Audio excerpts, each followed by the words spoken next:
Hello friends, तो कैसे हैं आप लोग। आज की मूवी का नाम इविल डेड राइज 2023 है। तो कहानी की शुरुआत में हमें खतरनाक जंगल दिखाए जाते हैं, जहाँ पर हम एक अजीब सा घर देखते हैं।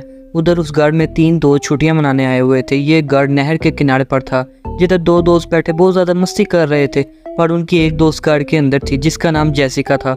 उसकी हालत बहुत ख़राब थी। अब जेसिका के पास उसकी एक दोस्त जाती है, जो उसके साथ खूब मस्ती कर रही थी और उसे एक किताब भी पढ़कर सुनाती है। पर न जाने एकदम से जेसिका को क्या हो गया था। वो अपनी अजीब सी आवाज़ में उस किताब को पढ़ने लगती है। जेसिका की आवाज़ सुनकर ऐसा लग रहा था जैसे उसके अंदर कोई और बोल रहा हो। उसे उल्टियाँ भी आने लगती हैं और उसकी आंखों का रंग भी बदल गया था। जिसके बाद अचानक से वो अपनी दोस्त के बालों की जील को उसके सर से उखाड़ देती है और बाहर जाकर अपने दूसरे दोस्त का सर उसके जिस्म से अलग कर देती है। उसने अपने दोनों दोस्तों को मार दिया था। जिसके बाद हम जेसिका को हवा में उड़ता हुआ देखते हैं और उसकी दोस्त जो रोते हुए ये सब कुछ देख रही थी। अब तक तो आप लोगों को ये बात समझ नहीं आई होगी कि जेसिका कौन थी और इन तीनों दोस्तों के साथ आखिरकार ऐसा क्यों हुआ था। ये सब जानने के लिए हमारी कहानी एक दिन पीछे जाती है, जहाँ ये सब कुछ शुरू हुआ था। तो हम एक पुरानी बिल्डिंग को देखते हैं, जिसके एक अपार्टमेंट में एली नाम की एक औरत अपने 3 बच्चों के साथ रहा करती थी। वो अपने हस्बैंड से अलग अपने बच्चों के साथ रहती थी। एक रात एली की बहन उसके घर आती है, जिसका नाम बेथ था। बेथ एली के घर आकर उसके बच्चों को तोहफे दे रही थी, जो वो उनके लिए लाई थी। बेथ एली के हस्बैंड के लिए भी तोहफे लाई थी, क्योंकि वो ये बात नहीं जानती थी कि उसकी बहन अपने हस्बैंड के साथ नहीं रहती। जब बेथ एली से उसके हस्बैंड के बारे में पूछती है तो एक उदासी वाला माहौल बन जाता है। इसीलिए अब एली बेथ से बात करने के लिए अपने बच्चों को बाहर पिज़्ज़ा लेने के लिए भेजती है, ताकि ये अकेले में अपनी बहन से बात कर सके। फिर बेथ को अपनी बहन के हस्बैंड के बारे में पता चलता है। बेथ अपनी बहन से कहती है कि उसे उस बारे में उसे बताना चाहिए था। उधर बच्चे जब पिज़्ज़ा लेकर वापस आ रहे थे तो अचानक से अर्थक्वेक ज़लज़ला आ जाता है। एली के तीनों बच्चे कार पार्किंग में ही बैठ जाते हैं। थोड़ी देर बाद सब कुछ ठीक हो गया था, पर बात सिर्फ इतनी सी नहीं थी। एली का बड़ा बेटा डैनी देखता है कि ज़लज़ला आने की वजह से कार पार्किंग में बहुत बड़ा सुराख हो गया था, इतना बड़ा कि वो उसके अंदर भी जा सकता था। अब डैनी ये सब कुछ देखने के लिए कि अंदर क्या हो सकता है, वो उस सुराख के अंदर चला जाता है, जहाँ पर उसे कुछ किताबें और कुछ रिकॉर्डेड ऑडियो टेप्स मिलती हैं। उन टेप्स के ऊपर पार्ट 1, 2, 3 लिखा हुआ था और कुछ प्रीस्ट यानी फादर की तस्वीरें भी मिली थी। साथ ही उसे वहाँ पर बहुत सारे क्रॉस भी नजर आते हैं, जिनको देखकर ये बात तो साफ थी कि यहाँ पर किसी बुरी ताकत को कैद करने के लिए एक्सोर्सिज्म जादू किया होगा। वहीं पर उसे एक कब्र भी मिलती है, जिसमें से जीसस क्राइस्ट की मूर्ति निकलती है। उसे उस कब्र में से एक किताब भी मिलती है, जो कपड़े से लिपटी हुई थी। डैनी बिना कुछ जाने उसे अपने साथ ले जाता है। उधर ऊपर उनकी मोम एली अपने बच्चों के लिए परेशान हो रही थी, क्योंकि उन्होंने टीवी पर यह खबर सुनी थी कि ज़लज़ले की वजह से आसपास की बिल्डिंग को बहुत ज़्यादा नुकसान हुआ है। इसीलिए एली अपने पड़ोस में एक लड़के के पास जाती है, उससे अपने बच्चों को ढूंढने के लिए मदद मांगती है। साथ ही वहाँ पर एक बूढ़ा आदमी भी था। मगर थोड़ी देर बाद एली के बच्चे उधर लिफ्ट से घर आ गए थे, जिन्हें देखकर एली बहुत ज़्यादा डांटती है और ये भी कहती है कि जब ज़लज़ला आए तो लिफ्ट का इस्तेमाल नहीं करना चाहिए।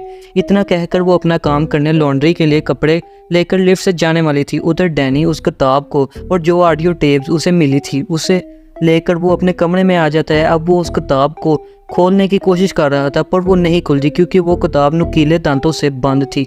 उस किताब को देखकर ऐसा लग रहा था जैसे वो किसी चीज़ का मुंह हो। तभी उसकी उंगली उन नुकीले दांतों पर लग जाती है, जिससे खून आने लगा था, जो उस किताब पर भी गिरता है। और हैरान कर देने वाली बात यह थी कि वो किताब उस खून को अपने अंदर जज़ब कर लेती है और तभी वो किताब खुल भी गई थी।